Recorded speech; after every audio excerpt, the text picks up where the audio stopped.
বাংলাদেশের সাম্প্রতিক সংকট উত্তরণের জন্য জনগণের ম্যান্ডেট দিয়ে গণতন্ত্রকে ফিরিয়ে আনার জন্য স্বল্প সময়ে মধ্যবর্তী নির্বাচনের পক্ষে মত দিয়েছেন শান্তিতে নোবেল বিজয়ী প্রফেসর ডক্টর মোহাম্মদ ইউনূস। তিনি নতুন নির্বাচন দাবি করেছেন এবং বলেছেন গণতন্ত্রে রাষ্ট্রের মালিক হচ্ছে জনগণ।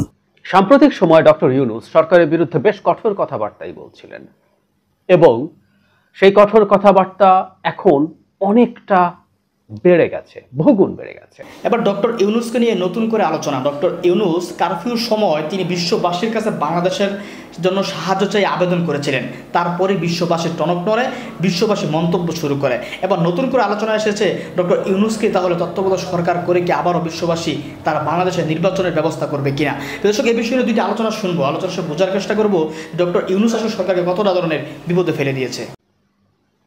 সাম্প্রতিক সময় ডক্টর ইউনূস সরকারের বিরুদ্ধে বেশ কঠোর কথাবার্তাই বলছিলেন এবং সেই কঠোর কথাবার্তা এখন অনেকটা বেড়ে গেছে, বহুগুণ বেড়ে গেছে। এই আন্দোলনটা যেটা চলছে সেটা প্রসঙ্গে তিনি ফ্রান্সের প্যারিস থেকে বিবৃতি দিয়েছেন। আমরা অনেকে জানি উনি এই মুহূর্তে প্যারিসে আছেন, কারণ এবারকার যে প্যারিস অলিম্পিক সেটা ডক্টর ইউনূসের কনসেপ্টের উপরে হচ্ছে, সুতরাং উনি ওখানে অত্যন্ত সম্মানিত একজন অতিথি। এছাড়াও তিনি ভারতের দ্য হিন্দু, ভারতের সবচেয়ে প্রেস্টিজিয়াস ইংরেজি পত্রিকা হিসেবে এটাকে ধরা হয়, তার সাথে একটা সাক্ষাৎকার দিয়েছেন। ওই সাক্ষাৎকারটাকে একটু গুরুত্ব দিতে চাই এবং সেখানে তিনি কিছু কথা বলেছেন যেগুলো আমাদের গুরুত্ব পাওয়ার দাবি রাখে। আমি আসবো সেই জায়গায় এবং তার এই বক্তব্য এবং প্রধানমন্ত্রীর সাম্প্রতিক আচরণ মেলালে আমাদের মনে হতে পারে সরকার তার গদি টিকিয়ে রাখতে খুব বড় দুশ্চিন্তায় পড়ে গেছে। আমরা খেয়াল করছি প্রধানমন্ত্রী গতকাল ঢাকা মেডিকেল কলেজ হসপিটালে গেছেন, আজও উনি একটা হসপিটাল, সম্ভবত পঙ্গু হসপিটালে গেছেন, কথা বলেছেন। উনি যারা আহত হয়েছে তাদেরকে দেখছেন, তাদের জন্য দুঃখ প্রকাশ করছেন, উনি কাঁদছেন, আমরা এগুলো সবই দেখলাম। বাট আমরা একটা কথা বলি না, it's too little too late, অনেক দেরিতে হয়েছে। এই হত্যার পর উনি যদি তাড়াহুড়ো করে হসপিটালে যেতেন, তারপরও মানুষের শোক আসলে উপশম হতো না, মানুষের ক্ষোভ ক্রোধ উপশম হতো না। কিন্তু তিনি হসপিটালে গেলেন কিছু স্থাপনা ভিজিট করার পর, মানে মেট্রো রেল দেখতে গিয়ে প্রথম আবেগে আপ্লুত হয়েছিলেন। মানে যে মানুষ, যে দেশের মানুষ খুন হয়ে যায়, অন্তত 210 হয়ে গেছে সংখ্যা বহুগুণ হবে, কিন্তু অফিসিয়ালি আমরা জানি, সরকারের অফিসিয়াল কথা বলছি না, অন্তত 210 মৃত্যুর মধ্যে যখন মানুষ আলোচনা শুনে মেট্রো রেল ভেঙে দেওয়া হয়েছে, এটা কত খারাপ, এলিভেটেড এক্সপ্রেসওয়ে, বিটিভি, এগুলো কত খারাপ। সেই শোকের পর, সেই শোকে আমরা বলি না মানে ক্ষতের মধ্যে লবণ ছেটানোর মতো ব্যাপার, তারপর গিয়ে যখন এগুলো করছে খুব বেশি ভালো হবে তা না। কিন্তু প্রধানমন্ত্রী যাওয়াটা ইন্ডিকেট করে যে উনি তীব্র চাপের মুখে আছেন, কোনো সন্দেহ নেই। উনি কোনোভাবেই ভেতর ওনার ওপরে যেগুলো আমরা সব আমাদের সামনে অত প্রকাশ্য হয়ে উঠবে না, এসব চাপের মুখোমুখি হচ্ছেন, ওগুলো ঠিক সামলাতে পারছেন না। এবং উনি এখন এই মুহূর্তে চেষ্টা করছেন দেশের মানুষের মধ্যেও ক্ষোভ কিছুটা কমিয়ে আনা। কারণ আমরা খুব লজিক্যালি ধারণা করতে পারি মানুষের ভয় ভেঙে গেছে, ক্রমাগত একটার পর একটা আন্দোলন আসতে থাকবে, মানুষ রাস্তায় নামতে থাকবে, মানুষ মরতে শিখে গেছে। যাই হোক, ডক্টর ইউনূস দ্য হিন্দুর সাথে সাক্ষাৎকার, একটা দীর্ঘ সাক্ষাৎকার দিয়েছেন। দু একটা জায়গা আমি একটু পড়ি। প্রথম হচ্ছে এই যে বর্তমান যে আন্দোলন, সেই প্রসঙ্গে ওনাকে যখন জিজ্ঞেস করা হয়েছে, উনি খুব ক্লিয়ারলি বলছেন যে কারফিউর মধ্যে আমি বিমানবন্দরে গিয়েছি, এটা দৈনিক মানব জমিন ট্রান্সলেট করে পাবলিশ করেছে। এটা একটা গুরুত্বপূর্ণ কাজ আমি মনে করি, কারণ দ্য হিন্দুর আপনি যদি সাবস্ক্রাইবার না হন তাহলে হিন্দু পেওয়াল দিয়ে আপনি পুরোটা পড়তে পারবেন না। যাই হোক, এটা খুব বড় কাজ হয়েছে, মানব জমিন অনেক সময় এরকম কাজ করেছে আমাদের জন্য। তো উনি কারফিউর মধ্যে বিমানবন্দরে গেছেন। পরিস্থিতিতে সরকার যেভাবে দেখাচ্ছে যেন বিদেশি কোনো সেনা বাংলাদেশে আগ্রাসন চালিয়েছে, তাই সেনা ও আধা সামরিক বাহিনীকে বুলেট সহ নামানো হয়েছে বিক্ষোভকারীদেরকে দমিয়ে রাখতে। তারা তাদেরকে পরাজিত করার মুডে ছিলেন, তারা শৃঙ্খলা ফেরানোর মুডে ছিলেন না। মানে ভাষাগুলো খেয়াল করি, উনি কত তীব্র এবং কঠোর ভাষায় কথা বলছেন। ফলে যা ঘটেছে সেটা কি, কেন তারা সেরকম বাহিনীকে নামিয়েছে, সব রকম বাহিনীকে নামিয়েছে? সরকার কি একটি বিদেশি শক্তি যে বুলেট দিয়ে স্থানীয়দের দমন করছে? তারা তো আপনার নিজের দেশের নাগরিক, বিশ্ববিদ্যালয়ের শিক্ষার্থী, তারা তো সমাজের শীর্ষ 1% তারা দেশকে পরিচালনা করতে প্রস্তুত। এরকম আলোচনা উনি করছেন, যেটা আমরাও বলছি যে বিদেশি শত্রু বাহিনীর বিরুদ্ধে আপনি ভিনদেশী নাগরিকদের উপরও এটা করতে পারেন না। বাংলাদেশের সাথে অন্য একটা দেশের যদি যুদ্ধ লেগে যায়, ওদের সাধারণ নাগরিকের সাথে আপনি এটা করতে পারেন না। আপনি ওদের সোলজারের সাথে মুখোমুখি যুদ্ধে এসব করতে পারেন। এখানে যা করা হয়েছে, উনি অনেক কথা বলছেন। একটা জায়গায় এরকম আছে, গণতন্ত্র হলো জনগণকে সুরক্ষা দেয়া, সব মানুষকে ধর্ম, রাজনৈতিক মতামত বা অন্য যে কোনো মতবিরোধ থাকলে তাদেরকে সুরক্ষা দেওয়া হলো গণতন্ত্র। যদি একজন নাগরিকের অন্য একজনকে হত্যা করতে চায়, তাহলে যিনি হামলা শিকার হচ্ছে তাকে সুরক্ষিত রাখা হলো রাষ্ট্রের দায়িত্ব। হামলাকারীকে হত্যা হলো এক্ষেত্রে শেষ বিকল্প, প্রথম না। কিন্তু বাংলাদেশ সরকার সেভাবেই সাড়া দিয়েছে, শেষ বিকল্প না, প্রথম বিকল্প হিসেবে হত্যা করেছেন।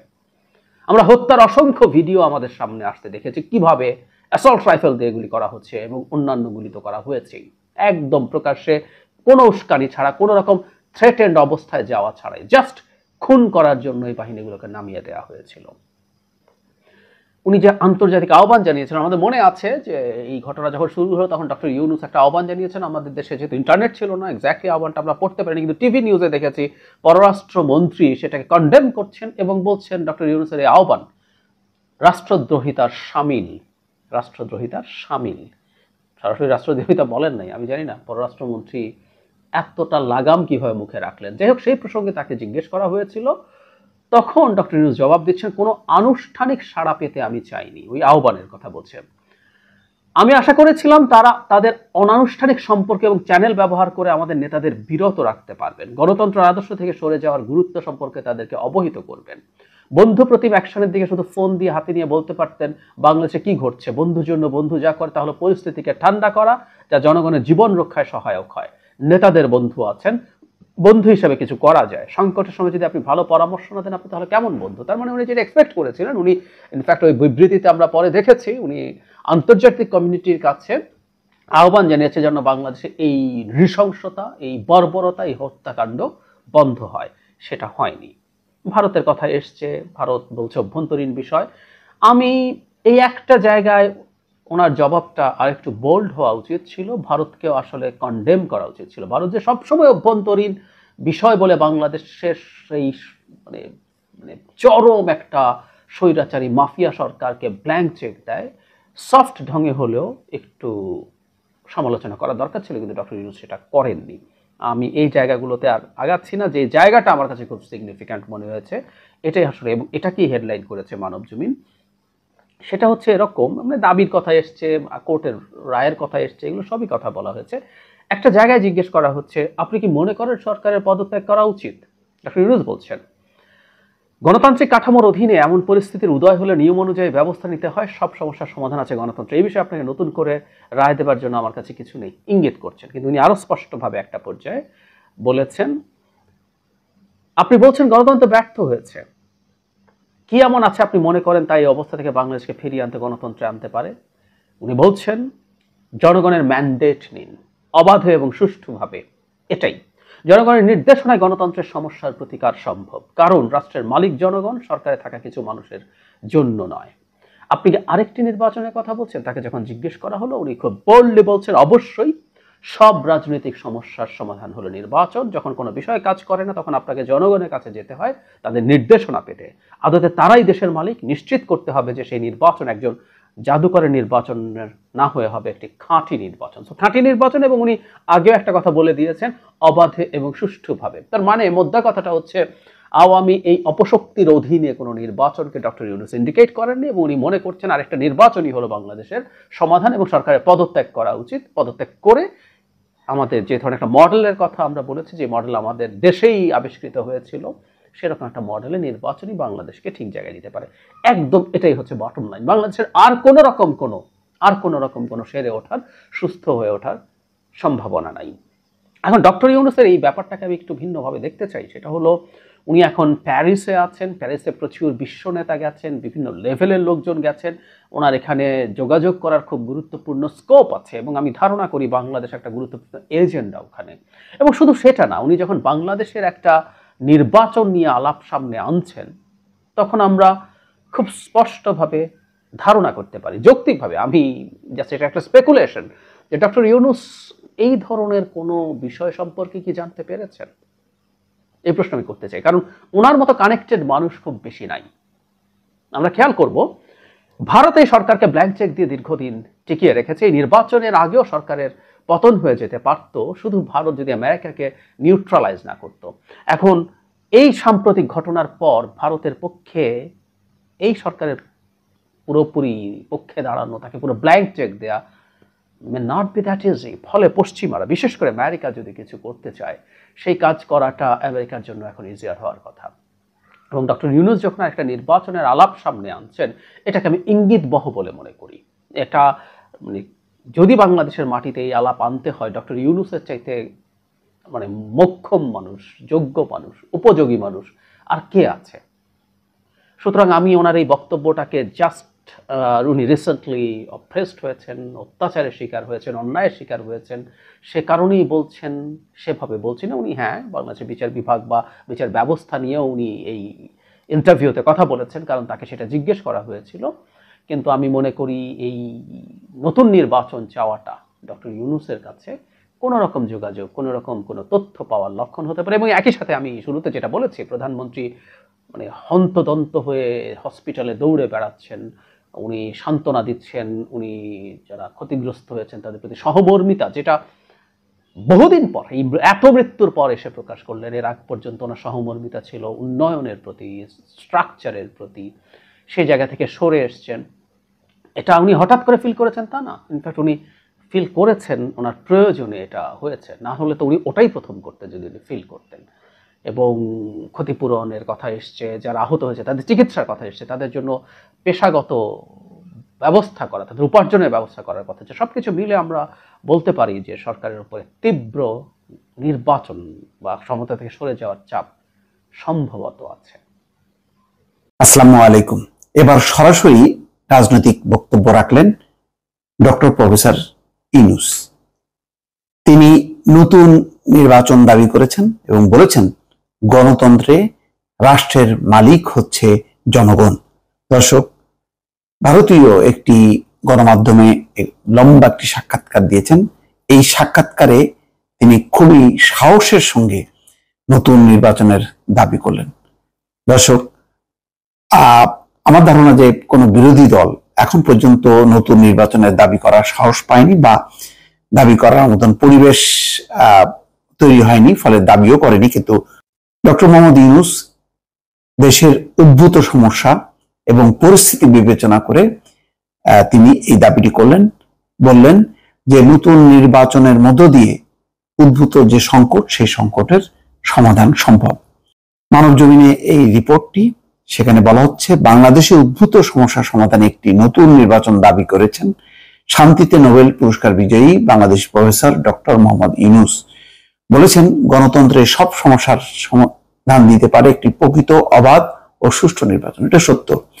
যদি জবাবদিহিমূলক একটি নির্বাচন না হয় এবং গণতন্ত্র যদি কায়েম না হয়, তাহলে আসলে সংকট থাকবে, অহমিকা থাকবে, অহংকার থাকবে, দম্ভ থাকবে, যে কোনো দাবিকে তুচ্ছ তাচ্ছিল্য করে উড়িয়ে দেওয়া হবে এবং তার পরিণতিতে ভয়ঙ্কর একটি পরিস্থিতি তৈরি হবে, যেটি বাংলাদেশ এই মুহূর্তে মোকাবেলা করছে।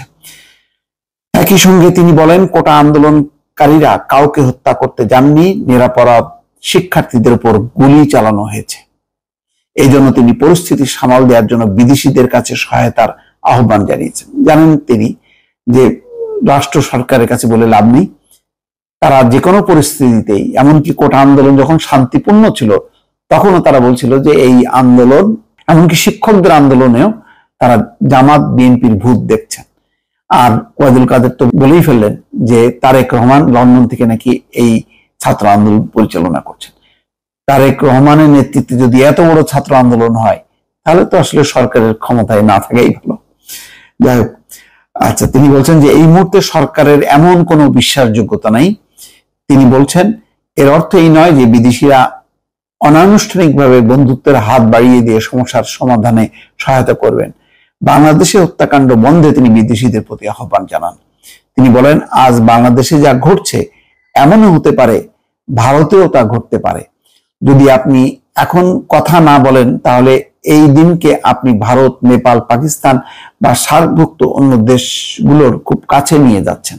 খুবই ভালো বলছেন যে বাংলাদেশের এই যে হত্যাকাণ্ড, যে নিরীহ মানুষ হত্যা, এটা যদি সব দেশ প্রতিবাদ না করে তাহলে অন্যান্য দেশও কিন্তু আক্রান্ত হবে এই ধরনের, তখন সেই সব দেশ এই ধরনের সংকটের মধ্যে পড়বে। প্রভাবশালী দা হিন্দুকে দেয়া দীর্ঘ সাক্ষাৎকারে ডক্টর মোহাম্মদ ইউনূস এসব কথা বলেন। তিনি অলিম্পিক গেমসের স্পেশাল গেস্ট হিসেবে বর্তমানে প্যারিসে অবস্থান করছেন। সেখানে সাক্ষাৎকারটি নেন সাংবাদিক সুহাসিনী হায়দার। দর্শক, এই হচ্ছে লম্বা বক্তব্য।